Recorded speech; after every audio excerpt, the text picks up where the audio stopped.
We did the West yesterday. Let's do the East today. Which coaches are championship level in the East and who's on the clock? Locked on Sunbelt.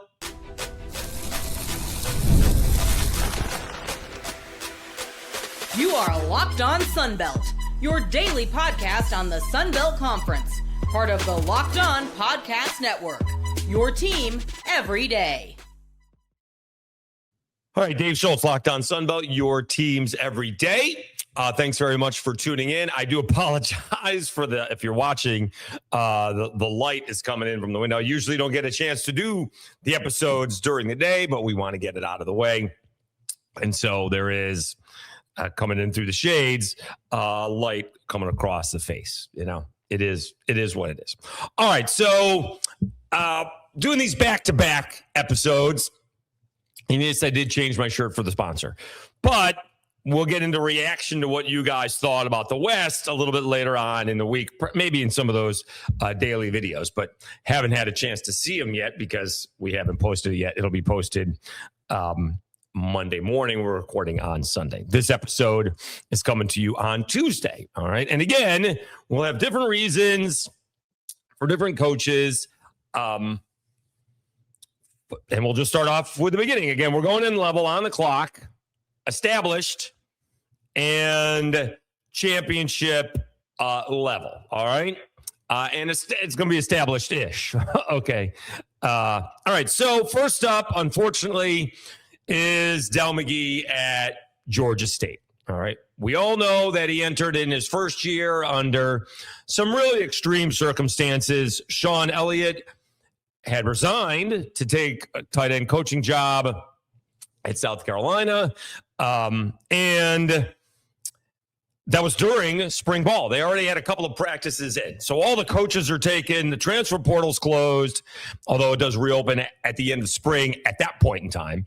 But nonetheless, you're really put behind the eight ball when you're trying to put together a staff and a season in February and March compared to December, right, where you have that whole downtime to get it going before spring starts. All right, so you get a redshirt year.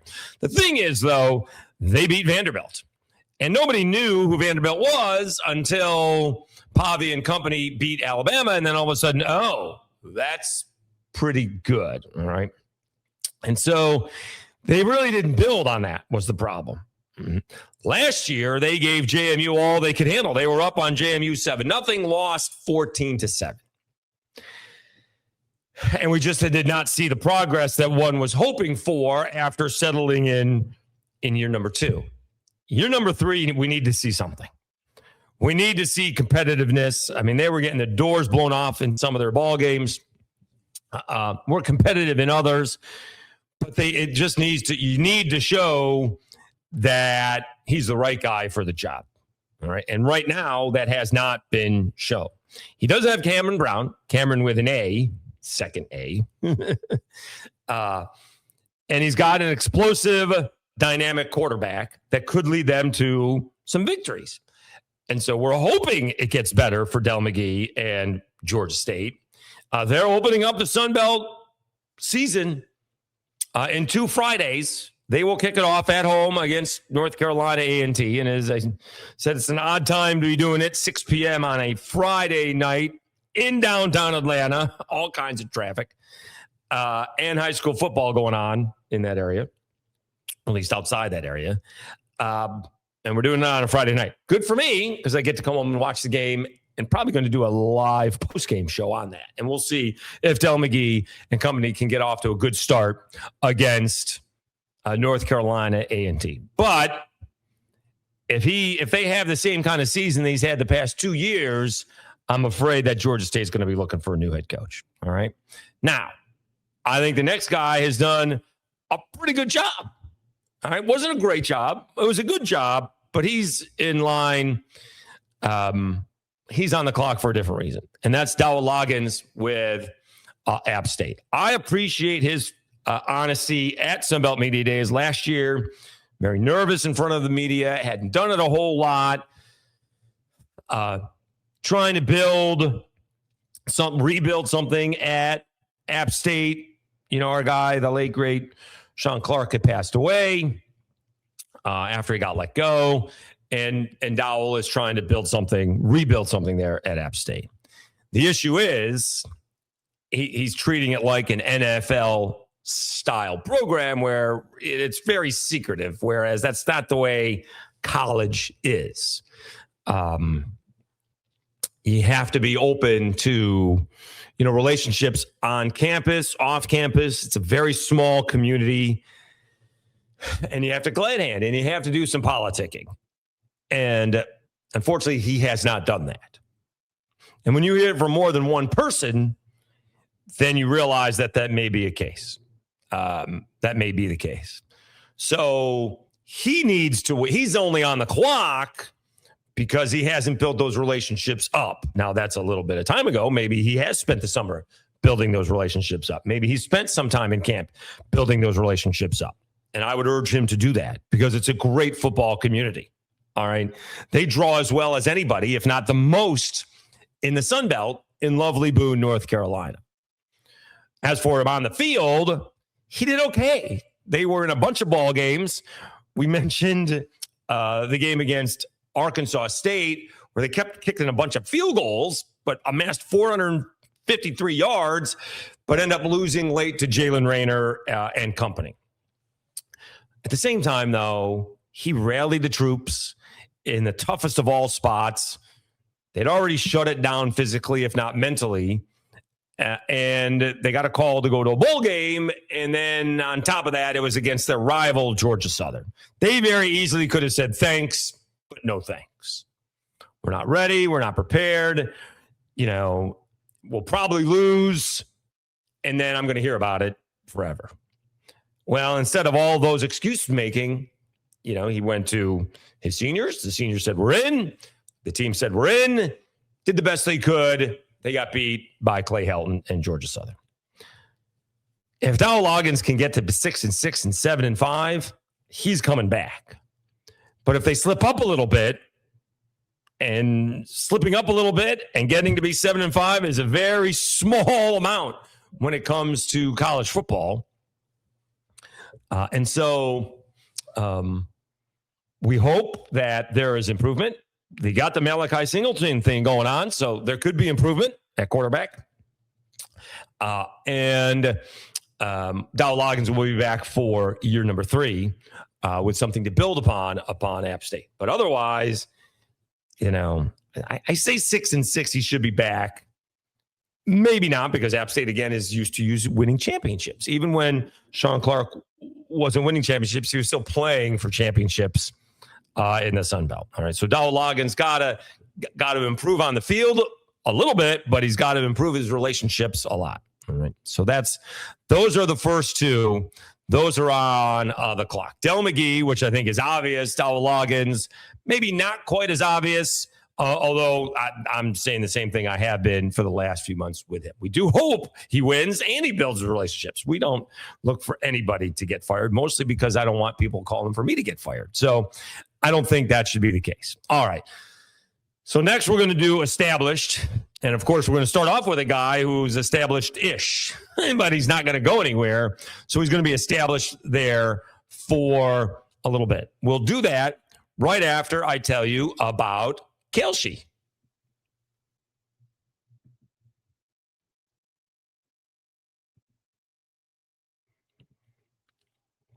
Before the season even kicks off, everyone's making predictions. Who wins the division?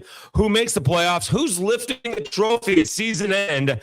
On Kelsey, America's #1 prediction market platform, you can trade those predictions in a live market. Can the Browns, and we're talking the Cleveland Browns, win at least 4 games this season? It's currently trading at a 74% probability, meaning a $100 trade pays out nearly $120 if they win 4 ball games.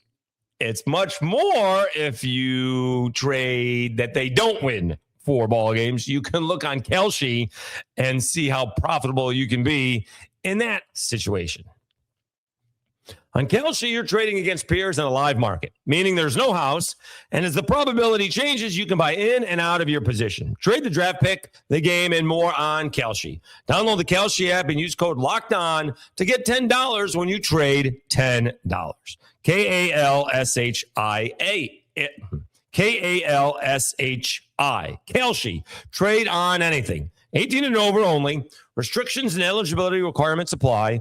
Event contract trading involves risk and may not be suitable for all investors. Kalshi products are not available in all jurisdictions. Prices, values, and available markets may differ from those mentioned. For more information, see kalshi.com/regulatory.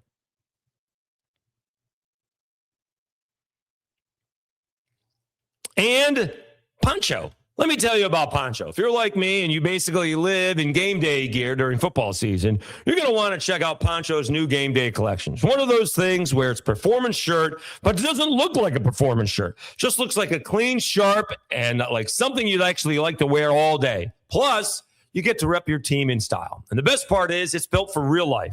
Super lightweight, breathable, and comfortable. Enough for you to throw it on for a full day of tailgating, sitting in the stadium, or just hanging out watching the game with friends without ever feeling like you need to change. And what I really like is you're not stuck with one-size-fits-all situation either.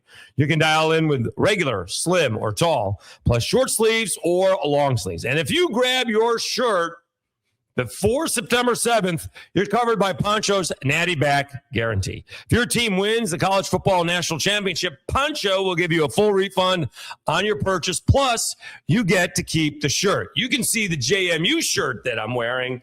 It's got the little bulldog on the pocket and JMU on the sleeve. But I also, coming out of a tour last week, some gentlemen coming out of the warehouse didn't even realize it. As we were talking about the Sunbelt podcast, was wearing a Poncho shirt, and he says he's got a closet full of them. Go to ponchooutdoors.com/lockedon and enter your email to get $10 off and free shipping on your first order.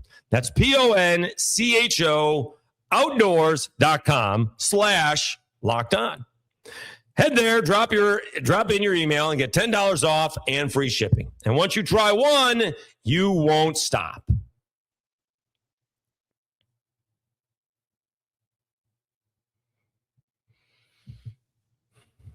All right, Dave Schultz, Locked On Sunbelt, your teams every day. All right. So these guys are going to be established-ish. I'm not sure. Well, I'd say one is established because let's see here. We got 1, 2, 3 coaches in this division. I'm sorry. 1, 2, 3, 4 coaches in this division that are in 2 years or less. Tough to be established when you've only been there 1 year or just starting. So we'll start off with Ryan Beard. All right. Coastal Carolina building up Missouri State, going to a bowl game.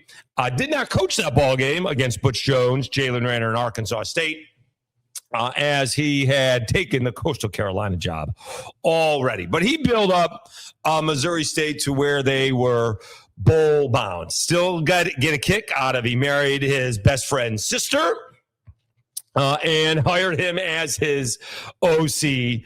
Petrino is the OC with Ryan Beard. That's Bobby Petrino's son. So Bobby Petrino is his father-in-law. All right. I still get a kick out of that. Holidays must be hilarious.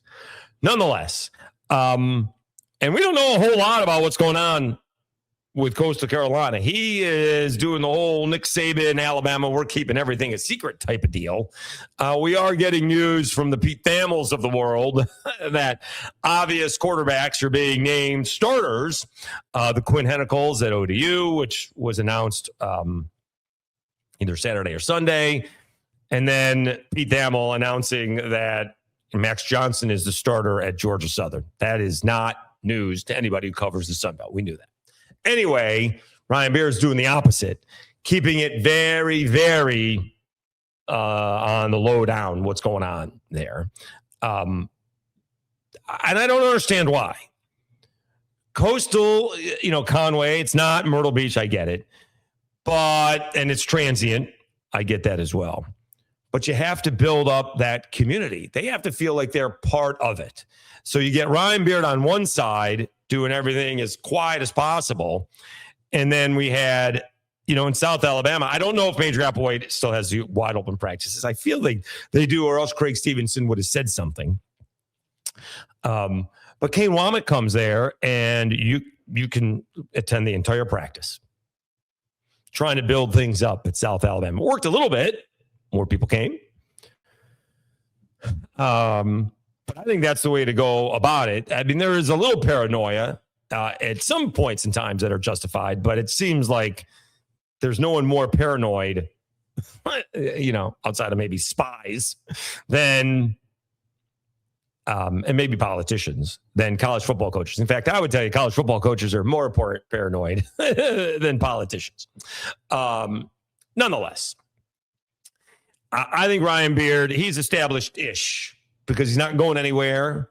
You got a new AD, new head coach. He's going to be there for a minute. Now, if he wins at a huge amount, he won't be there very long. But if he struggles a little bit, they're going to ride out the storm. A little REO for you there. All right.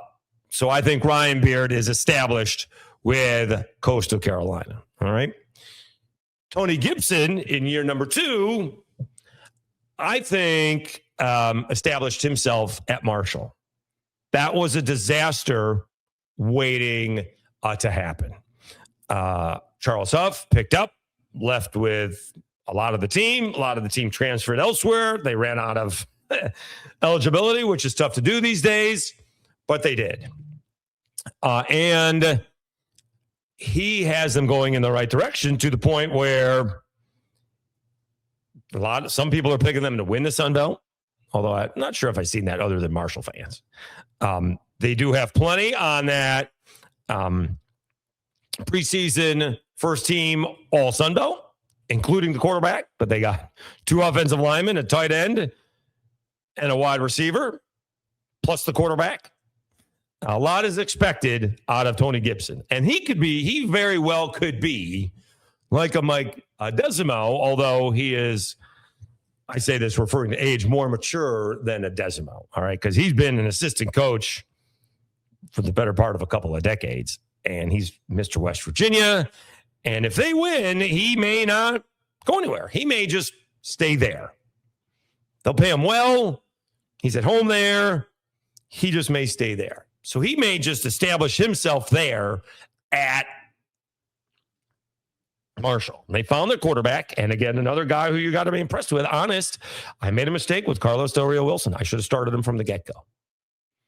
So Tony Gibson is your established, I said, heading into year number 2, established coach at Marshall. All right. One more established coach. That's Clay Helton. All right. We did say he was under a little bit of pressure, but that may be, I'm finding out for sure that may be more from the fans than from the administration, as apparently he's got a rollover contract as well. He's not going anywhere. Always seems to win, not winning to what the fans want him to do, but he wins. And as we mentioned, Pete Thamel, this was on Sunday from ESPN, says Max Johnson was named quarterback. Again, we knew that a month ago, if not more than that. But if Max Johnson is healthy, and that is the big if, they're going to be good. All right. And again, you just need a couple of stops because they will put up, somewhere over 30 points a ball game if Max Johnson is healthy. They will. They just need to, not give up 28.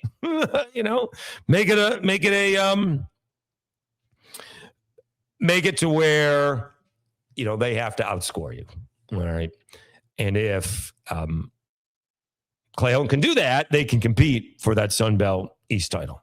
But Clay Helton is very well established at Georgia Southern, not going anywhere, always goes to a bowl game, seems to trip up a couple of times a year, but then pulls off some amazing wins like they did against Marshall a couple of years ago. But then Marshall goes ahead and wins the conference that year. All right. That was a crazy football game. All right.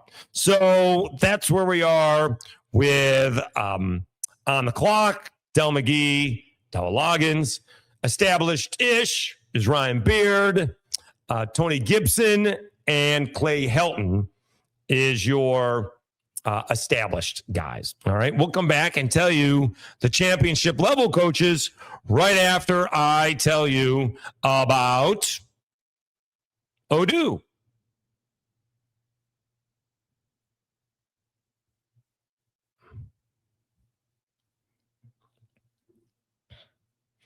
Running a business shouldn't feel like you're trying to connect a bunch of systems that were never designed to work together. One app for accounting, another for inventory, another for sales, and somehow none of them talk to each other. That's where Odoo comes in.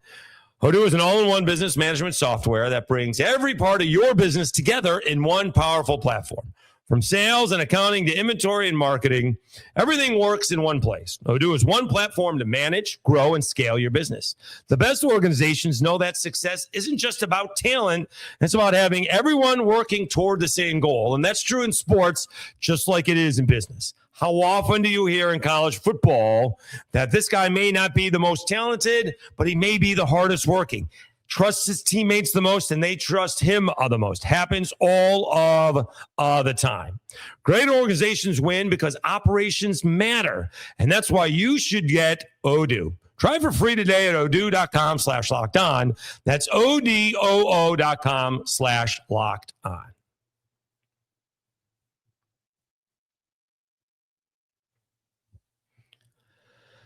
All right, Dave Schultz, Locked On Sunbelt, your teams every day. We're up to championship level, all right? And I guess these are listed in the wrong way, but that's okay. All right, so championship level, no surprise, is Billy Napier, all right? He may have to reestablish himself here in the Sun Belt, but I believe he would have played for Sun Belt championship in each and every year that he coached for the Cajuns. First year was a learning process. The next year, they lost. Then Coastal didn't play in the championship game, but was named champion. And then he stuck around one more year and ended up winning the Sun Belt Championship before he bolted for Florida. So he does have a Sun Belt Championship under his belt. The reason he is number 2 in this list is because he does have to reestablish himself. All right. He also comes from that Saban tree. Although I've seen a bunch of media, he meets with the media, it seems to be every day, or at least a couple of times a week over there in Harrisonburg. Katie Harper keeps on posting clips from him. So he is meeting with the media on a regular basis. All right. But he just has to reestablish himself. All right, we got to get that stink off of what was, his tenure with the Florida Gators. And again, that had to do with the quarterback. Again, he is someone who had the same starting quarterback. I will rephrase that. His starting quarterback started every game for him at 4 years with the Cajuns. It was Nunez his first year, and then Levi Lewis the next 3 years. That was not the way that it was at Florida. All right. He had guys banged up, playing third string guys. His big time recruit never showed up. And so just had quarterback issues throughout his tenure, could never get that position correct. We're going through a quarterback competition right now in Harrisonburg, and we'll find out who it is. All right. Hopefully this week, but he said last week we're still 7 to 10 days away. So we'll see when we find out. Maybe we find out game week. Maybe we don't. All right.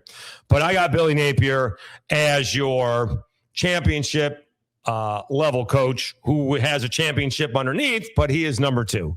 Number 1, best coach in the East is ODU's Ricky Ronnie. I think they are going to win the Sun Belt East this year. Very well could win the Sun Belt Championship, although I did pick Troy. And I think he has taught us something that I'm not sure he gets enough credit for. He changed the way he was doing things. Kind of probably This is before I knew what ODU was, but they hired that Fordham coach and opened up the offense. Maybe ground and pound like Penn State. That's where he, grew up coaching. Tight end and maybe offensive coordinator, but we're going to, with those great running backs, we're going to run and we're going to pass when we have to. And that wasn't working in the Fun Belt. Got to score points. You got to put up those 30-point ball games and maybe get a stop or two. And so he changed midstream and been rather successful. Tripped up a couple of times last year when, they got caught looking ahead. They lost to Marshall and then was in the game halftime against JMU and turned it over numerous times in the second half. All right. But did go into Virginia Tech and took down the Hokies. They could do that again. They could go into Virginia Tech and take down the Hokies. And then all of a sudden ODU is going to be on everyone. Maybe, I don't know if they're going to be top 25 with a win, but they'll be right there. Everyone looking at Ricky Ronnie would be one of those early candidates to get a big time job. Although he also says, I'm very happy here. I make pretty good money. I can walk to work. He likes coaching at ODU. So it would take a special job opening for him to do that. All right. But nonetheless, I think he's championship level without having won a championship. Technically, he's the longest tenured coach in the Sun Belt. I think he's beat by he beats Butch Jones by 1 year, although I think they started coaching the same year, which would be 2020. Or no, I'm sorry, 21, right? ODU, that's right. ODU didn't play in 2020. That's the COVID year. All right. So, but Ricky Ronnie was the head coach. He got hired in 2019, at the end of 2019, but didn't coach in 2020 because that was COVID year because ODU opted out. All right. The whole program opted out back then. All right. So Jones, I think, got here in 2021. That was Ricky Ronnie's first year, but he's been hired the longest time in the Sun Belt. And I think they're going to be very, very good this year. We'll see if Quinn Henicle takes that next step, given his experience. And I think they're going to compete for a championship in the Sun Belt this year, although I think he's done a really good job building ODU up. All right. What do you guys think? All right. So on the clock, we got Dell McGee, which I think is obvious. Dowell Loggins is not quite as obvious as he's just in year number 2. But if he builds those relationships up, he doesn't have to win 10 ball games. Build those relationships. Take some guys out to lunch.